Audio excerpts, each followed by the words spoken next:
By now, you must have heard about the Windows 11 update. Today, I'm sharing with you good news about Windows 11. There is no more blue screen of death. Bad news is, it changes to black. The blue screen of death, known as BSOD, is an error displayed when your PC runs into a fatal system error. And many people have encountered this problem, including myself.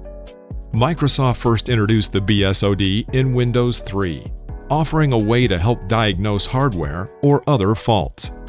Now for Windows 11, it seems that the BSOD is getting a brand new color, black, while the rest remains unchanged: the sad face, the words, and stop code.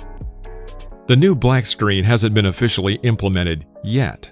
According to reports, Microsoft makes this change in order to match the new black logon and shutdown screens. And I guess they chose the color black because black and blue both start with the letter B. So they can keep the nickname BSOD. Just kidding, but maybe it's true. Okay, that's about all today. We'll keep an eye on Windows 11 Update. If you are interested, stay tuned and subscribe to our channel. Bye for now.